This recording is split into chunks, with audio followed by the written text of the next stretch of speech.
I'm giving you literally all I got.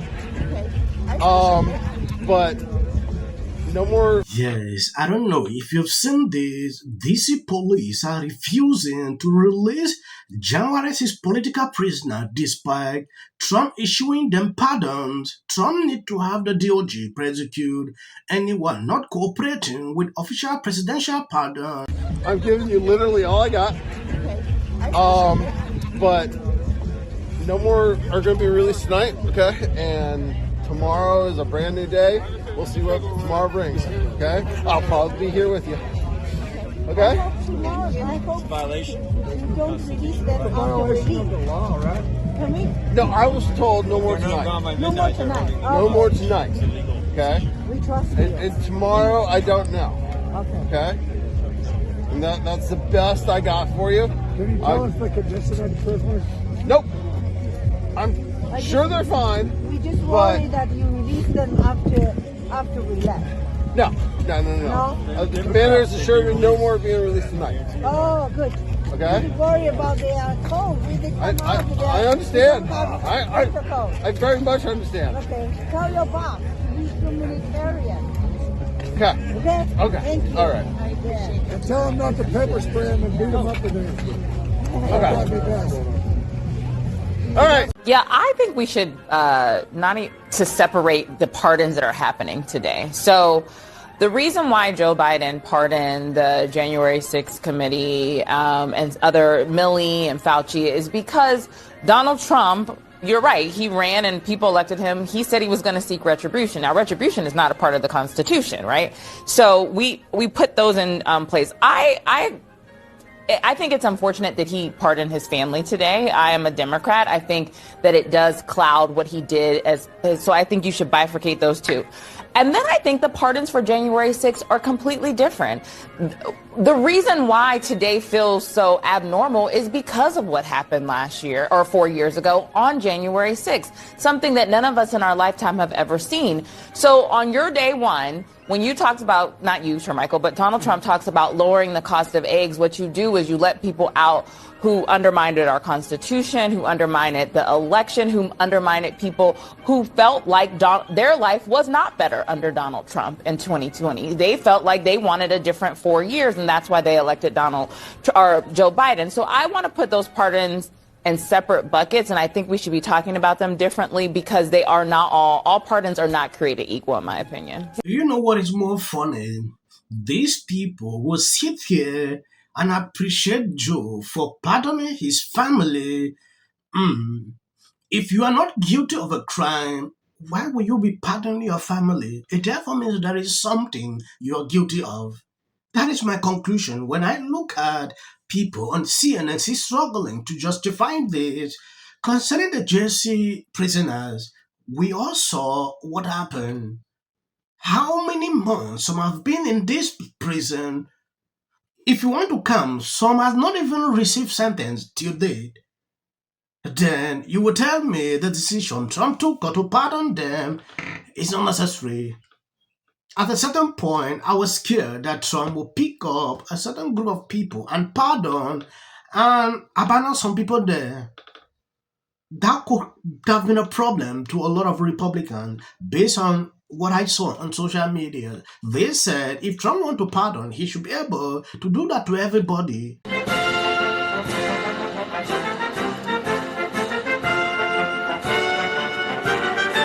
Yes, he's very tall. Dan Bass just looking at Barron Trump. I think he's like 6'5". At least. He's got two very tall parents. 6'9", I'm told. And he and obviously throughout the room are various Trump grandchildren in addition to the Trump adult children as well.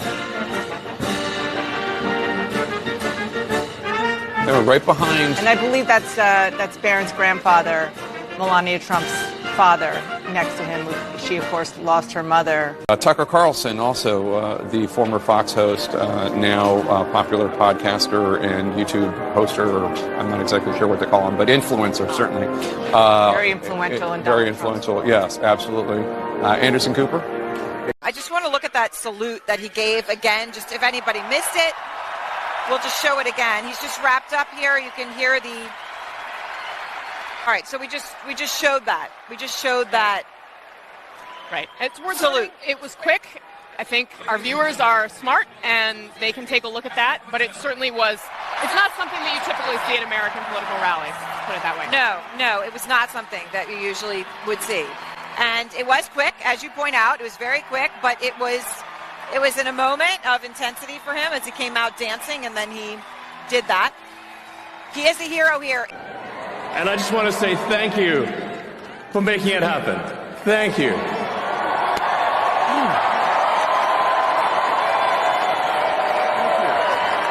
My heart goes out to you. It is thanks to you that the future of civilization is assured. Like you can see here, CNN fell into the trap. Playing the short clip, they allow the real video where Elon Musk extends love to people in the whole arena and bring a different narrative. I have seen people, journalists, debunking what these people actually said. Elon Musk deserves an apology after this. That's not what Elon Musk did. If you don't have the opportunity, I really wish you should watch the whole video so you can see that for yourself. It is crazy to see how the mainstream media still do this in 2025. They did this throughout the campaign and they didn't succeed. Now they still continue. They cannot just learn a lesson. These are the same strategy, cutting Trump clips out of context to pass different messages. It is insane.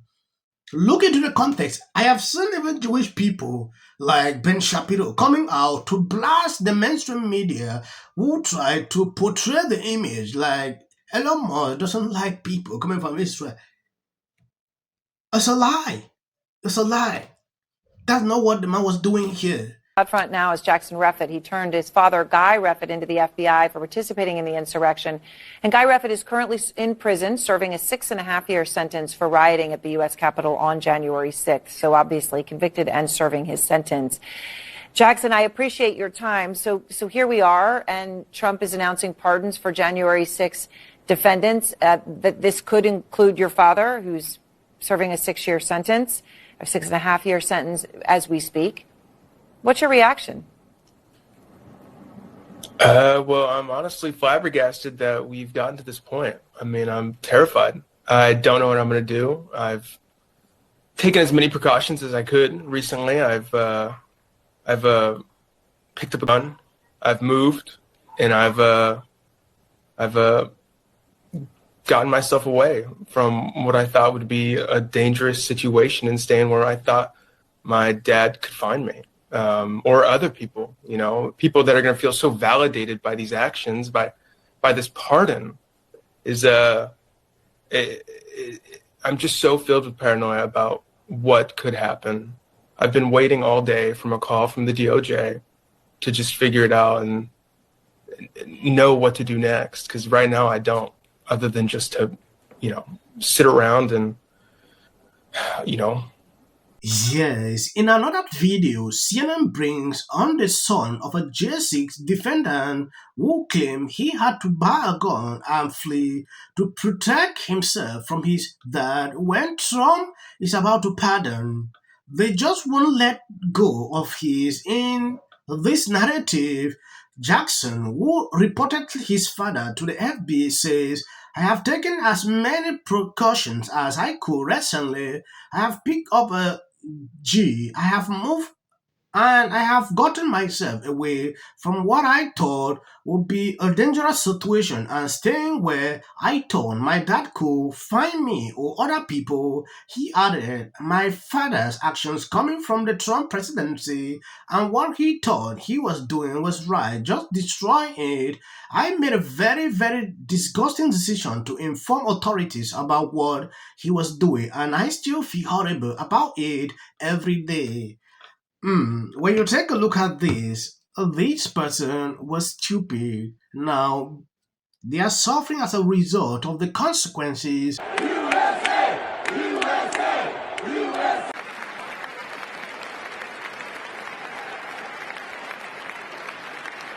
Yeah, if I could just, before I throw it to Anderson, just bring back that photograph of the tech bros inside St. John's Church. It's just one other thing I want to show. So we see. I'm sad. I'm frustrated. I'm mad at everybody. Sign dozens of executive orders and executive actions about energy and the border and discriminating against.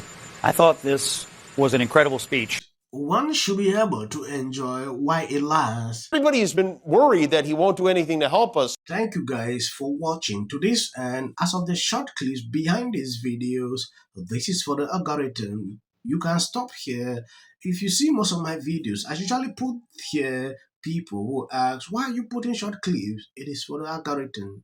You can watch and hear, no problem. Like, you know, unfortunately Gaza or one of these war-torn countries where awful things have happened. So, and there are fires now breaking out everywhere. So it feels totally bizarre to be talking about a movie. I'll be laying out a plan for how we recover. And sparks move things. And it doesn't matter how much water you have. Thank you guys for always been there sharing on my videos. I don't like to make the videos long. Reason I always cut it at this point for future president and his gag are a function of their flawed morality and policy. The problem with California is forestry management. We're triggering total collapse. Oh. The city of the Pacific Palisades is burning. And, you know, I flew here last night. I was on a plane. Started getting texts. So I am evacuating my home. What we need to do against what we know is right. And these are the results. Some is now calling that Gavin Newsom should step down. This is you getting water to areas that need water because there are fires in 100-mile-an-hour winds. The situation is beyond control. I'll be updating you, giving you more information to what I'm observing on social media. I didn't want to report this, but people keep sending this to me. God bless you. Health insurance companies to get paid for the work that he's been trained his whole life to do. What do we do? Right now you're looking. History, remember it. As a country about yeah, and then I think all our tax dollars probably went for Gavin's hair gel.